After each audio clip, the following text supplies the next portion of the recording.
A lot of black people ask questions like, where was God when slavery and colonization happened? Where was God when our ancestors were butchered to death and overworked in cotton plantations? And today, I want to explain something that will hopefully help you answer that question. By now, we all know that whoever created the universe made a decision to make black people the first human beings on the planet. Genesis chapter 1 verse 26 says, "And God said, let us make man in our own image and let them have dominion over all things on earth." Black people were created and given the power to rule over all creations, and indeed they did so for thousands of years. Black people were the first people on the planet to establish a civilization. They were the first people to develop family units, laws, currencies, politics, education, architecture, medicine, spirituality. Black people were the first people to understand how melanin works and how special it was. Melanin in ancient Africa was the basis of African spirituality, but when a mutation occurred as recorded in Genesis 6, and it came to pass when men began to multiply on the face of the earth and daughters were born unto them,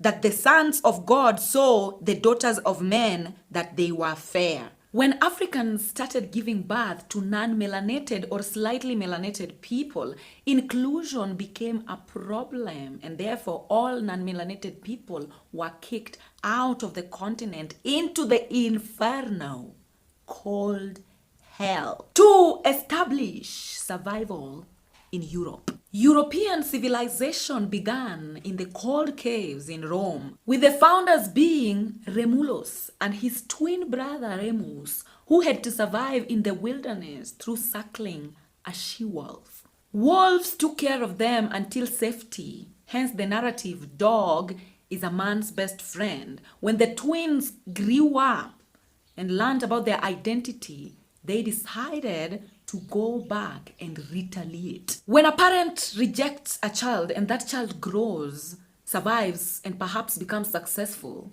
when that child meets the parent again in future, the results can be unknown. And in the case of Africa and Europe, the results were toxic, graphic, and highly dangerous because the abandonment, the hatred, and the anger DNA was still alive. East Africa is not only the cradle of mankind, East Africa is also the place where albinism began. East Africans chased the mutants from the Garden of Eden into the cold hell. The mutants survived and developed equipments for their defense mechanism. When the defense equipments reached their peak, they decided to come back to Africa to butcher, enslave, and drag Africa through the mud because the heart was never healed. So where was God, you may ask? When you study astronomy, you realize that the black hole is the most powerful thing on this planet. But guess what holds it all together?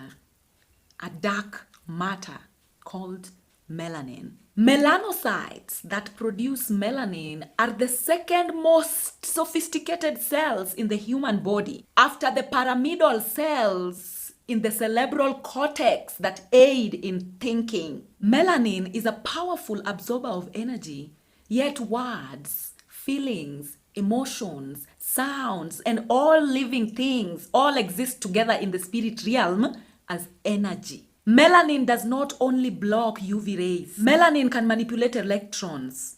Melanin can absorb radiation. Melanin can create energy. Melanin can produce electricity. Melanin has power.